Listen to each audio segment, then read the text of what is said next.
Are you confused about Ephesians chapter 2, 14 to 16? Today we want to consider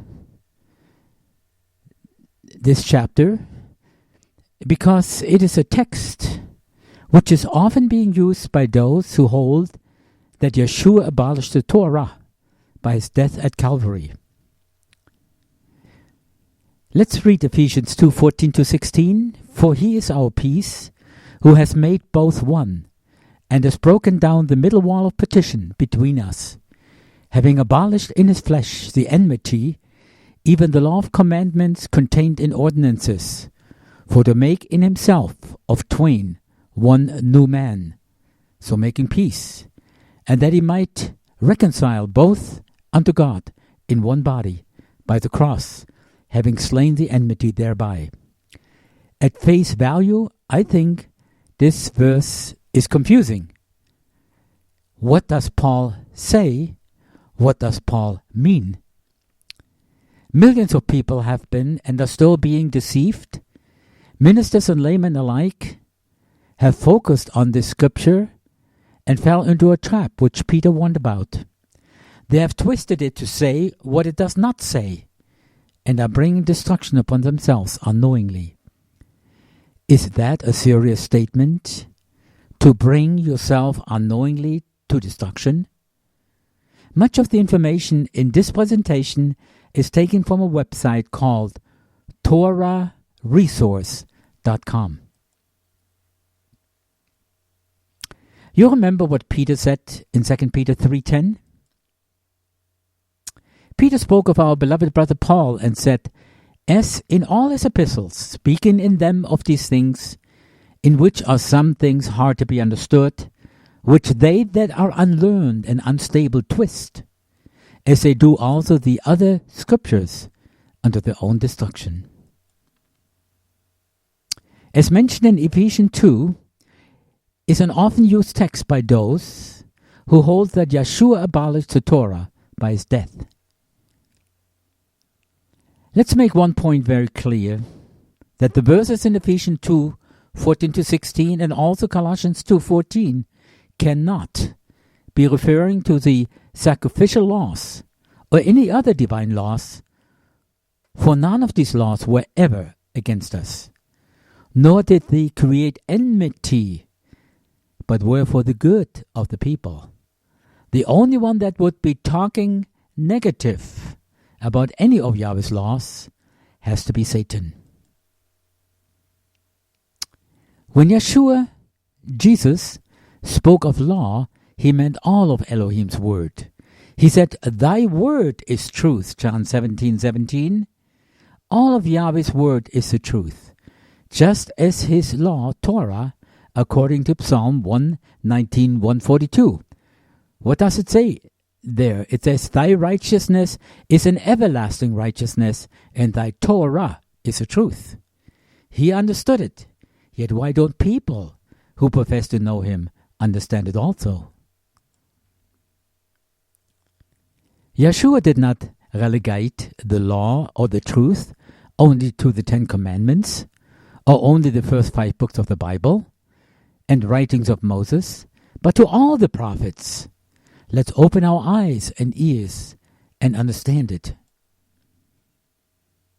We know the familiar verses in Matthew 5, 17 to 18, where Yeshua said, think not that I am come to destroy the Torah or the prophets.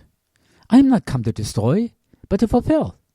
For verily I say to you, till heaven and earth pass, one jot or one tittle shall in no wise pass from the Torah, till all be fulfilled. What does fulfill mean? Does it mean to do away with, to expire, to end? Or does it mean to do, to observe, to comply with, to live out? It could mean any of these. But which one makes sense? And which one is correct? When you go to the word fulfill, the Greek number is G4137, plero from G4134, to make replete, that is literally to cram a net, level up, hollow, or figuratively to furnish or imbue, diffuse, influence, satisfy, execute an office, finish a period or task, verify or coincide with a prediction, accomplish, after, be complete, end, expire, fill up, fulfill, be, make, full, come, fully preach, perfect, supply.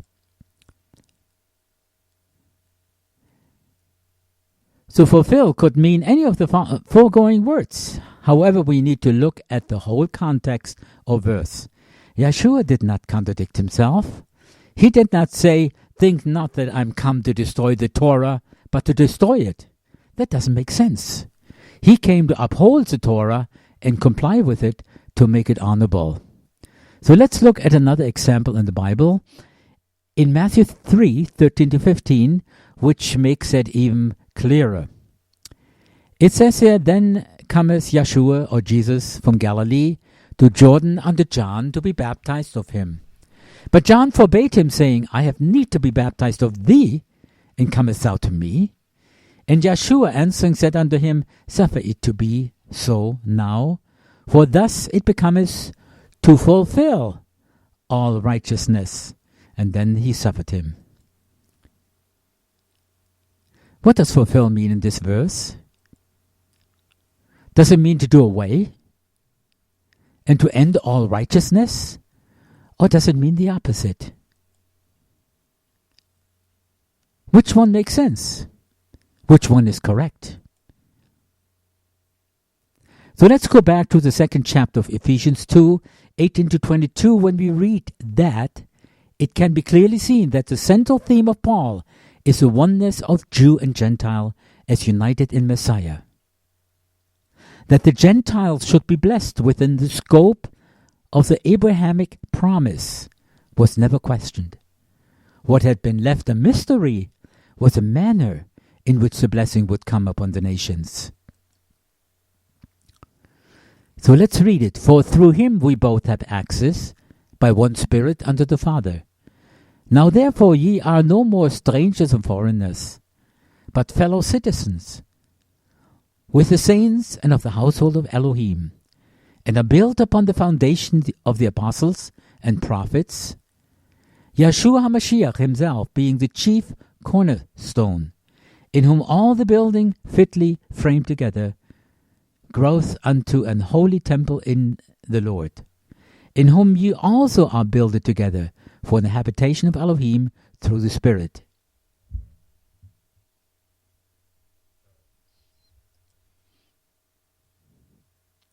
The method of blessing the Gentiles is emphasized by the words like fellow citizens, fellow heirs, fellow members, fellow partakers. The Gentiles would be blessed not in a separate community, a separate entity, but by being grafted into the ancient community of Yahweh. Both Jews and Gentiles would be wedded into one, and thus mutually share the blessings of Elohim. Gentile believers were to be accepted as full citizens within the believing community without undergoing the ritual of a proselyte. This issue brought division within the early emerging believers. Some felt that a non-Jew had fewer privileges within the community than a Jew. Some considered full-fledged salvation impossible apart from becoming a proselyte. And still others refused to fellowship in fullness with the non-Jews of the way. Each of these perspectives was for Paul a different gospel.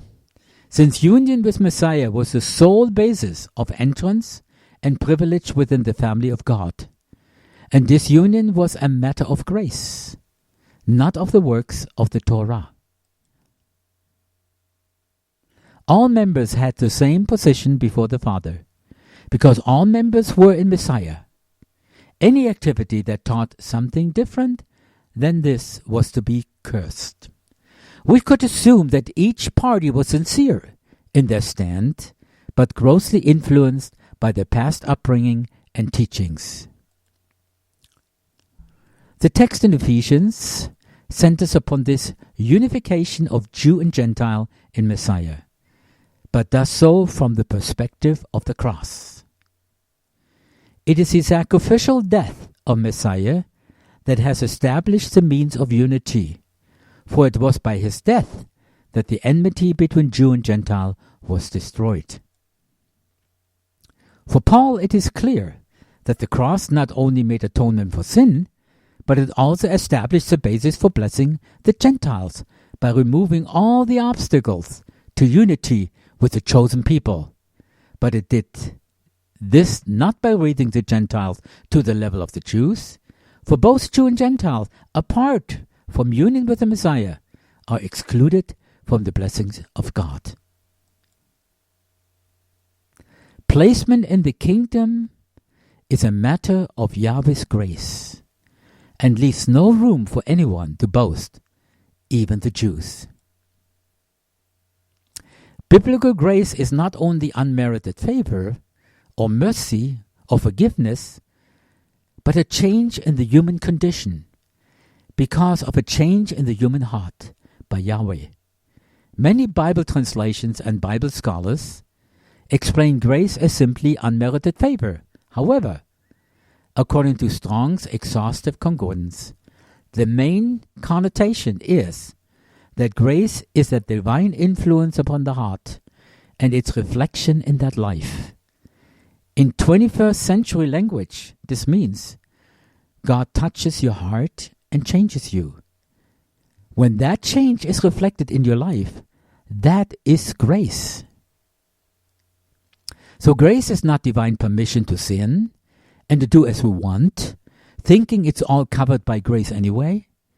If you're going to sin knowing that you shouldn't, you do not need grace, you need mercy and forgiveness. Grace is in fact a divine power that allows us to think as God thinks. It changes our heart and it heals our hate, anger, hurt, fear, and betrayal.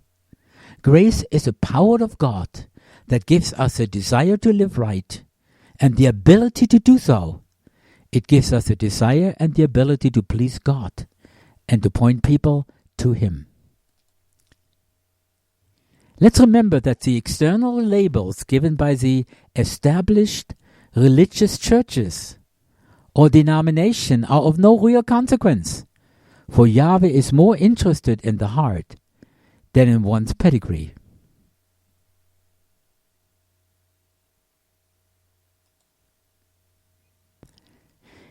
And Yahweh accepts into his family those whose sins have been forgiven by the death of Messiah.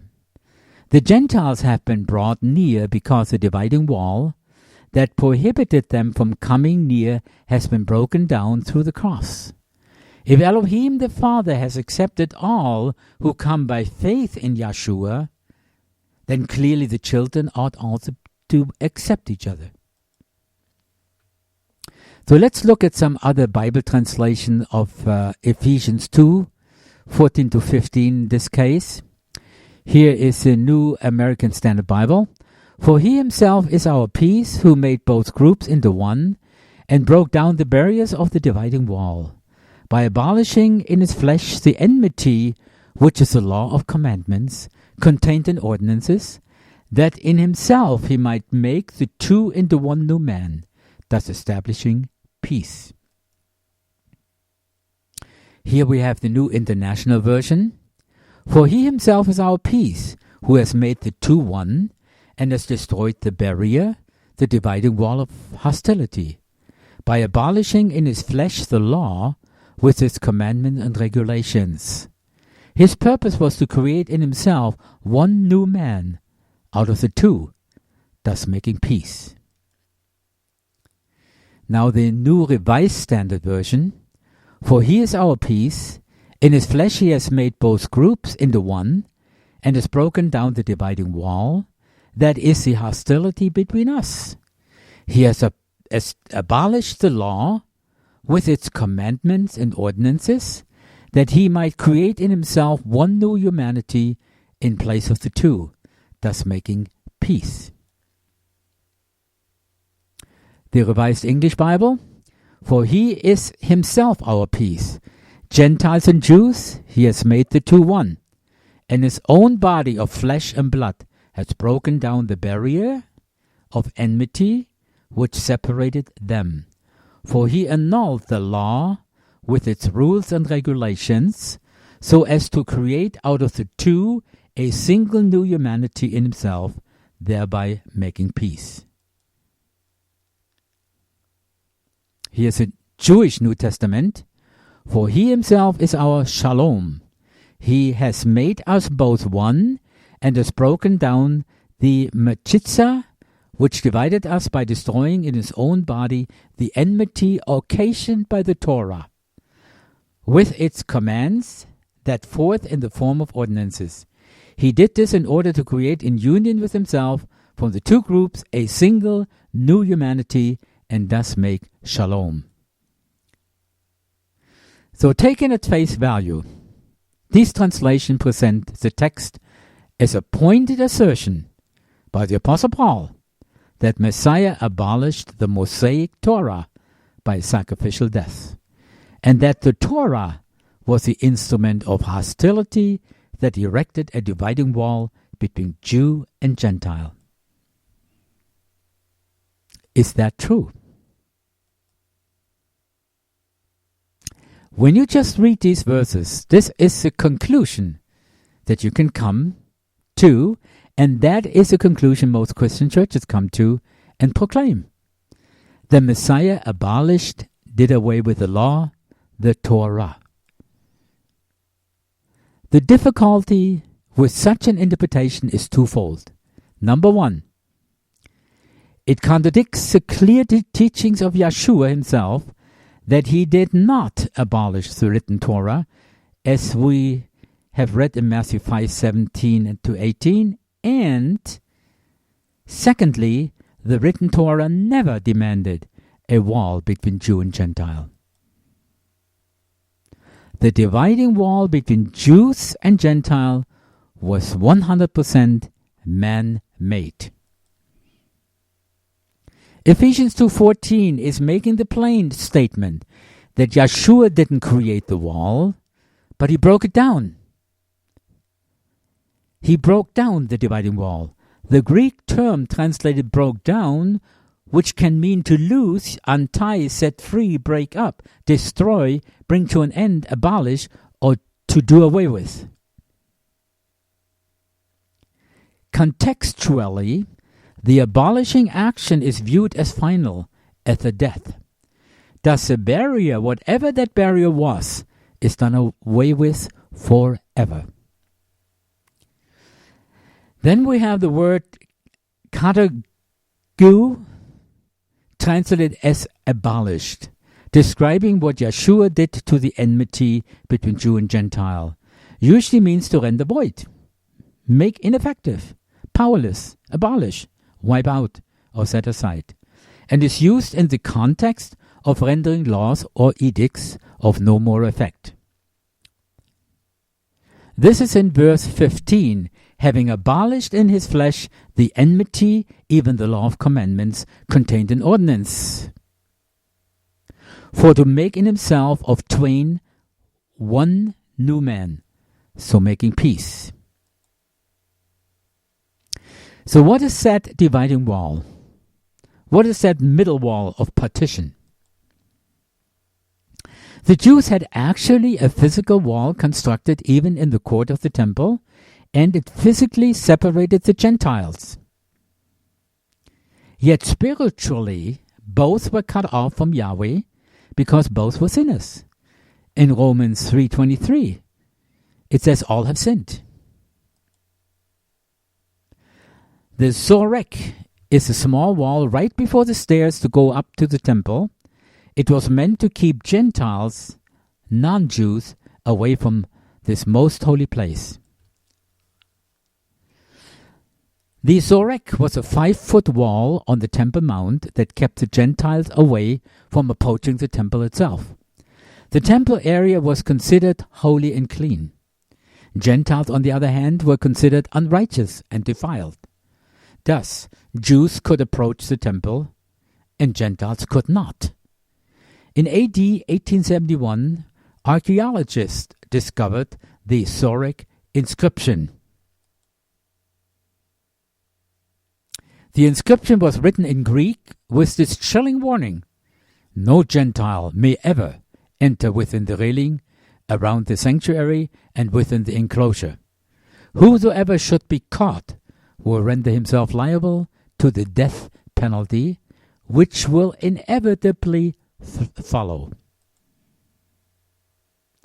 Here is a stone block from the original Zorek, the middle wall, the temple warning to Gentiles. However, the wall spoken of by Paul in Ephesians 2:14 could not be the physical dividing wall made out of stone in the second temple, as some commentaries have assumed, because A, it was still standing at the time Paul wrote Ephesians, and B, the terminology Paul uses to describe the wall is different than the terms regularly used for that dividing wall in the temple. Secondly, the Greek term phragmo, or phragmos, was used in the 1st century to identify the oral Torah as a wall or fence around the written Torah, and the Pharisees as builders of the wall. So it was the Pharisees that built the wall. So who was the builder of the dividing wall? It was the Pharisees. Just that simple. Thirdly, aspects of the oral Torah, not the written Torah, laid the foundation of a strict separation between Jew and non-Jew. What we are simply saying is that the dividing wall that was abolished by Messiah was none other than those rabbinic laws which had enforced a separation between Jew and Gentile in opposition to the written Torah. In fact, the Tanakh gives very clear instructions against erecting barriers to separate Israel from the other nations. The foreigner who desired to worship the God of Abraham, Isaac, and Jacob was to be welcomed into the community and treated with the same respect as was given the native born. Here we have a few texts that prove that. The first one is Exodus 22:21. It says, "Thou shalt neither vex a stranger, oppress him, for ye were strangers in the land of Egypt." In Exodus 23:9, "Thou shalt not oppress a stranger, for ye know the heart of a stranger, seeing that ye were strangers in the land of Egypt." Leviticus 19:34, "The stranger that dwelleth with you shall be unto you as one born among you, and thou shalt love him as thyself. For ye were strangers in the land of Egypt. I am Yahweh your Elohim." Leviticus 25:35, another one, "And if thy brother be waxen poor, and fallen in decay with thee, then thou shalt relieve him, yea, though he be a stranger or a sojourner, that he may live with thee." Deuteronomy 26:12, "When thou hast made an end of tithing all the tithes of thine increase, the 3rd year, which is the year of tithing, and hast given it unto the Levites, the stranger, the fatherless, and the widow, that they may eat within thy gates and be filled." The strangers were to be given full participation in matters of Torah and Torah life, like Sabbath keeping in Exodus 33:12. 6 days shalt thou do thy work, and on the 7th day thou shalt rest, that thine ox and thine ass may rest, and the son of thy handmaid and the stranger may be refreshed. Then we have Leviticus 19:10, "When gleaning the land, and thou shalt not glean thy vineyard, neither shalt thou gather every grape of thy vineyard, thou shalt leave them for the poor and strangers. I am Yahweh, your Elohim." The same applied to justice in Exodus 12:49. One law shall be to him that is homeborn, and unto the stranger that sojourneth among you. The same principle applied for the festival and the worship and prayer in the temple. The prophets pronounced judgment upon any who would neglect their God-given responsibilities to the stranger on the same grounds as neglect of orphans and widows. Thus saith Yahweh, execute your judgment and righteousness, and deliver the spoiled out of the hand of the oppressor, and do no wrong, do no violence to the stranger, the fatherless, nor the widow, neither shed innocent blood in this place. Jeremiah 22:3. That is what the written Torah, what the law of Moses had to say. The promise that Gentiles could have access to know, love, and treasure Yahweh was spoken of in the Old Testament. Yahweh, speaking through the prophet Hosea, said, I will call those who were not my people,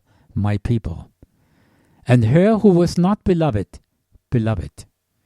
And it shall be that in the place where it was said to them, you are not my people, there they shall be called sons of the living Elohim. The claim that Gentiles could have access to know, love, and treasure Yahweh was fulfilled through Yeshua. John 10:16, I have other sheep which are not of this fold. I must bring them also, and they will hear my voice, and they will become one flock with one shepherd. I am the good shepherd. The reminder that Gentiles could have access to know, love, and treasure Yahweh was re-emphasized through the apostles. Romans 9:23-24, he made known the riches of his glory upon vessels of mercy, which he prepared beforehand for glory, even us, whom he called, not from Jews only, but also from among Gentiles. Or to put it as succinctly as Paul did in Galatians 3:28, there is neither Jew nor Greek, for you are all one in Messiah. The practical outworking of the rabbinic laws of purity raised a strong wall of separation between the observant Jew and the non-Jew, even if this was not the original intent. With the emphasis put upon purity by the rabbis, separation from those things that rendered a person unclean was inevitable. When Gentiles were added to the list of those things that communicate uncleanness, the wall was built between Jew and Gentile. According to oral Torah, mere contact with non-Jews could render a person unclean, as well as contact with the residents of a non-Jew, or even with land outside the land of Israel. These were man-made laws. So contact with any object used for idolatrous worship was added to the list of what might render a person unclean. Clearly, the oral Torah of the first century functioned to separate Jew and Gentile in a dramatic way. The Ephesians text in chapter 2:15 helps to define the dividing wall with the oppositional phrase, the law of commandments contained in ordinances. The question is, did Paul use this phrase to denote those rabbinic laws which had in fact separated Jew and non-Jew? The first thing to note is that the term dogma is never used in the Septuagint, the oldest Greek version of the Jewish Bible, of any of the commandments, judgments, statutes, or laws of which, according to Genesis 26:5, the total written Torah consists. In the Septuagint, dogma normally designates the edicts of a king or court. The word ordinances in Ephesians 2:14 and 15, as well as in Colossians 2:14, is translated from the Greek word dogma. G1378 from the base of G1380, a law, civil, ceremonial, or ecclesiastical, decree, ordinance. The noun dogma is found 5 times in the apostolic writings. In Luke 2:1 and Acts 17:7, it is used of Caesar's decree, while in Acts 16:4 it refers to the apostolic decree formulated at the Jerusalem Council. Therefore, this phrase, according to the Greek, the law of commandments contained in ordinances, is best understood not to refer to the Mosaic Torah, but to the traditions of the fathers, the halakha of the community. These man-made ordinances, dogma, prevented the salvation from extending past the Jews and created an enmity. This is what was truly contrary and against the Gentiles, preventing them from being brothers in Christ. So the study of the word dogma in the LXX and apostolic writings confirmed that the term was used of man-made laws and not the Yahweh-given Torah at Sinai. We may therefore conclude that Paul adds it to his description in order to identify the abolished law as a legal offense of the rabbis, particularly the part of the oral Torah that separated Jew and Gentile, and thus were at odds with the written Torah that prophesied the unity of Jew and Gentile, all within the promise of blessing given to Abraham. This does not mean that Yeshua abolished the entire oral Torah in his death on the cross. In fact, there are many instances recorded in the life of Yeshua where he gives clear allegiance to oral Torah. We have some examples of this, like in Matthew 9:14 and 15, the argument of Yeshua in which he defends the manner in which his disciples fast is based upon a recognized halakha that it is improper to fast in the presence of a bridegroom, and this is not found in the written Torah. Now, halakha means Jewish law. Halakha originates from the Aramaic word hilketa, direction of the action, and the Hebrew word holech, from the verb to walk. We combine the meanings. Hilketa and holech gives us halakha, which means this is the way to go.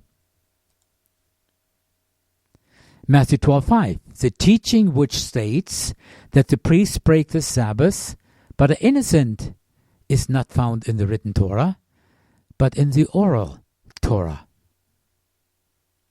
In Matthew 15:1, the Pharisees are inquiring about the disciples of Yeshua.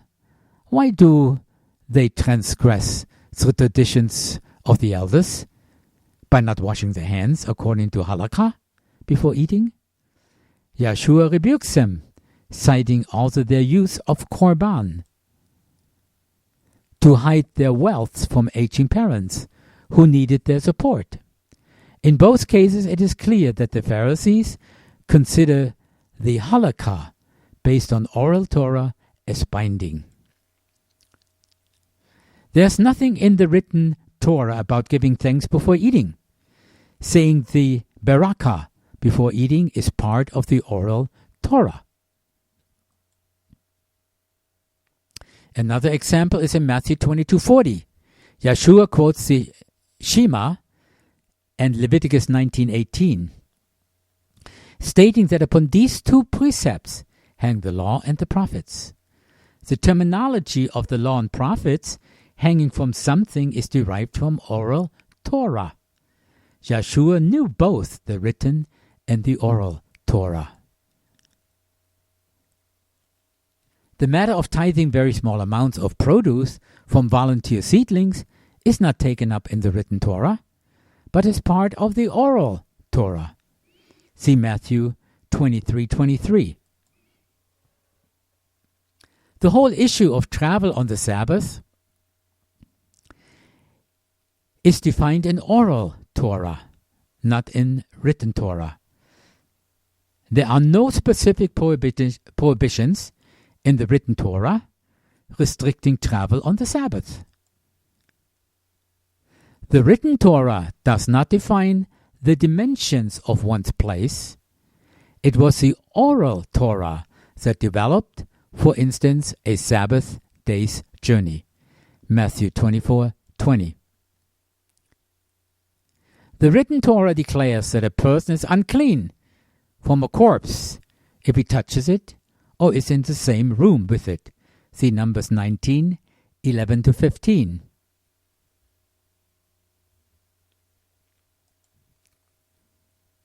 The Pharisees extended the communication of impurity to any object overshadowed by a corpse or part of a corpse, or any object whose shadow contacts a corpse or tomb.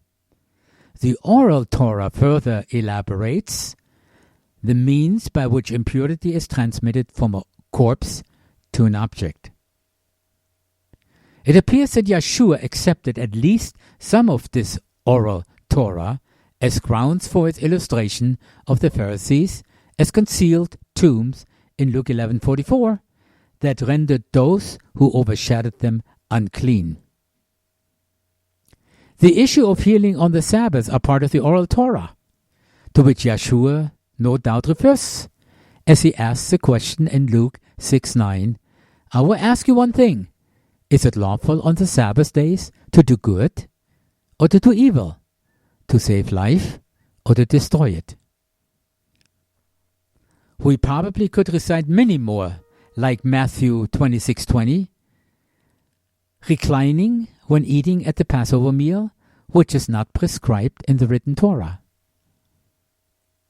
What law was violated in Acts 23:3 when Paul was struck? The idea that a person was innocent until proven guilty is a function of oral Torah, not the written Torah. The threefold designation in Acts 25:8, law of the Jews or against the temple or against Caesar, seem to define the three most powerful arms of the law. We have the Pharisees, the laws of the Jews, the Sadducees against the temple, and Rome against Caesar.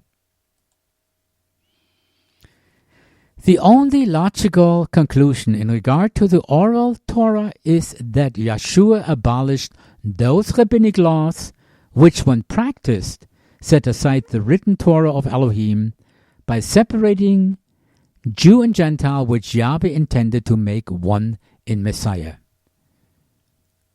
This was a dividing wall, the rabbinic law, contained in ordinances of the oral Torah. Those parts of the oral Torah that affirm the written Torah or that are in harmony with it remain viable for the Messianic believer as the traditions of the Father. Praise Yeshua for breaking down the middle wall of partition between Jews and Gentiles, both physically and spiritually, at great cost to himself, and securing salvation for everyone that believes. Galatians 3:28, the words of Paul, there is neither Jew nor Greek. There is neither slave nor free man.